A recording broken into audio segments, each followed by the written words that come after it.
need to give us like some little excerpts about information that we can post on our Facebook page. Sure. So for the listeners that want to come and get some more information, and then we'll send them your way. Works for me. Works for us. Yeah. So, what are some of the most common questions you guys get from taxpayers? A big one is, why didn't I get as much back last year as I did this year? That is a big question that we get. And a lot of people don't understand how taxes work. I mean, it's a simple formula, but then it's complicated in the middle. But if you earned less income, if you made more income, that could be a reason why your refund is impacted. Or if you didn't have as many dependents. Some people go from filing dependents and then you don't have any dependents. So that could affect your filing status. You also have, new credits or old credits or things that tax laws change. So now you're no longer eligible for those credits. Shay, anything else you want to add? But that's the biggest thing. Yeah. I have a teenage son, and I know that when your children grow older, it affects your taxes.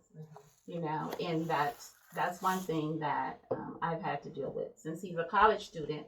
So when a child turns 17, you no longer are eligible for. I found out the hard way. I was expecting that money. So when your child turns 17, you're no longer eligible for the child tax credit. But between the ages of 17 and 19, you can still receive the other dependent credit. And this may not, we'll explain more when we come back. But the other dependent credit is just another credit that you can receive. I think this year is $500, yes. And it may change. So you can receive that. But if they're in college, this is a good thing. After 19, you can no longer claim an 18-year-old. But if they're in college, you can continue to claim them, and you can receive the education credit that goes along with that. Well, can't the kids still stay on your insurance till they're 26? Yes. Well, why they didn't say I can still claim on taxes till they're 26? It don't work that way. It does. Unfortunately, it don't work that way. But those insurance premiums you're paying out they're not taxable, so they help lower your taxable income. Yeah. That's about all you get. That's all I get. But it does affect your tax return. I'm a living witness. It has affected mine. I only can claim one now, and he's 7. So. Oh wow! You got a nice little gap in there too. But you still get the credit for the one in college. Well, no, because and then another thing is if they're in college, but they make over, I think it's, do you know the amount? If it's a certain amount that they can't make over. I think it's like $4,600 or $4,700. Okay. If they make over that amount during the tax season, then you can no longer claim him. Okay. So I can't claim him anymore. And he was upset because he didn't receive a stimulus check last year because I claimed him. So that is the big debate. You have adult children you can still claim your adult children as dependents, but they're no longer children dependents, but they're just what they considered other dependents. Yes, other dependents. And so you can still get credits for your adult children that live at home. But the adult children, if they're filed on their parents' taxes, no, you do not qualify for that full amount for the stimulus check. Yeah. But again, he's a college student, so next year he's able to qualify because I'm no longer claiming him as a dependent.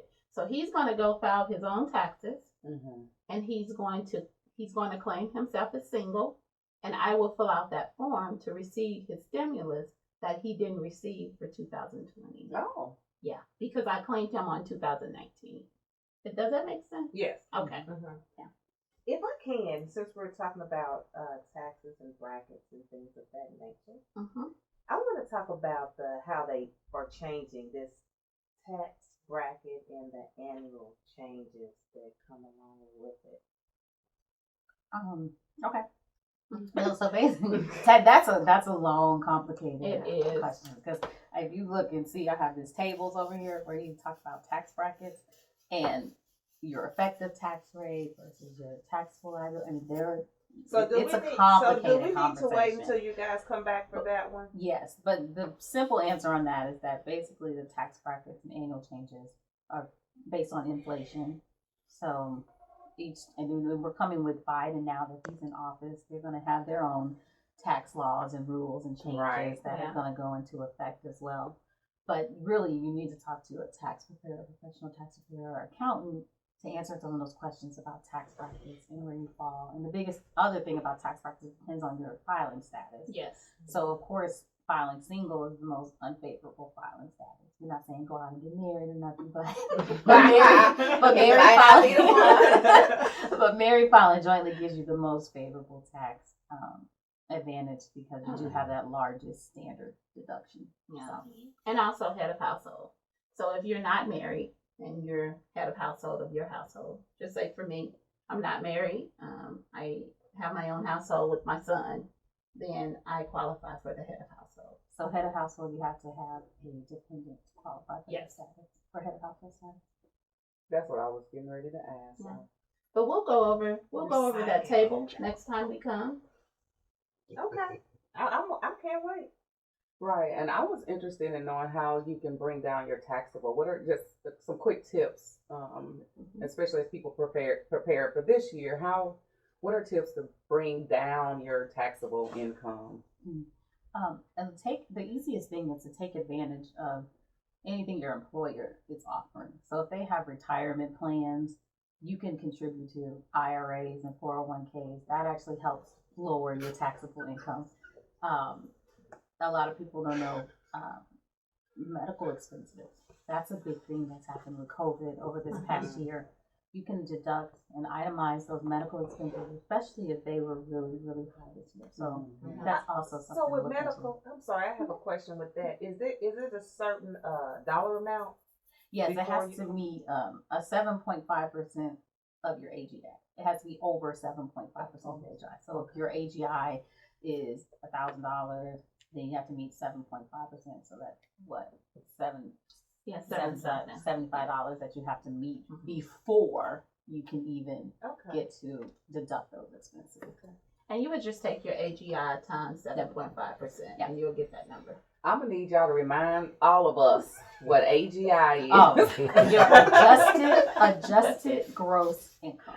That is a lot of things that help you qualify or disqualify you from certain credits. Is that AGI? Yeah, so and your gross income. Yeah, and your AGI is on your tax return. Yes. So if you scroll down those lines, you will see adjusted gross income or AGI, and you'll see that number. Okay. All right. Everybody gonna need to buy a journal. Just to keep all these notes from Let's Talk Money, right? Exactly. That's what's up. Oh, another thing that was new was you can usually deductions for charitable contributions are on the Schedule A for itemizations, but this year they're allowing you to deduct up to $500 for any COVID donations that you made on your return. That's what's up. Okay.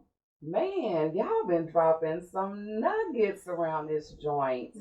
Thank you for coming. So why don't you tell everybody how to contact you, how to reach you, how to follow you? Okay. You can follow us at Johnson and Curry. That's on all our social media outlets, which are Facebook, Instagram, Twitter, LinkedIn. And then you can also email us at Johnson and Curry at outlook.com. Thank you. And then you can also visit our website. It's our website. Yeah. Everything's Johnson and Curry. So www.johnsonandcurry.com. Our phone number 816-265-1316. So we're at Johnson and Curry across the board. Can you repeat that phone number again for me? 816-265-1316. Because I'm calling. Okay. You and me both.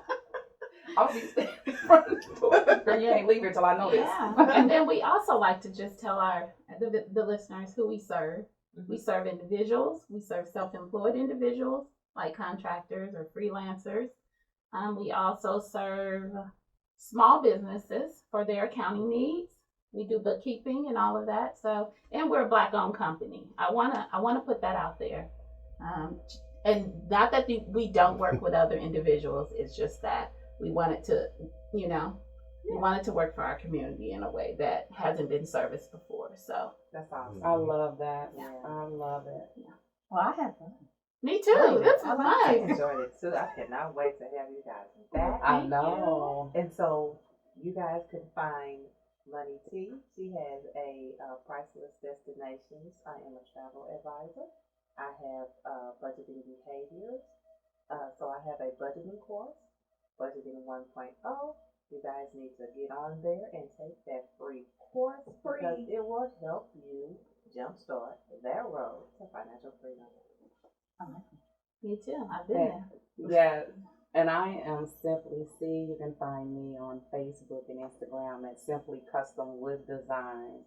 Also, Facebook only for Simply Cupcakes. Yes. I'm gonna get some. Me too. We want some. And you can also check out advocatingdaughters.com. It's a page that is dedicated to fatherless daughters. So you can listen to Let's Talk Money every Monday on the 8th. That is 8 a.m. and 8 p.m. Central Standard Time. Remember, money mindset matters. As a man thinketh in his heart, so is he. We'll see you next time on BSB Radio app. We out.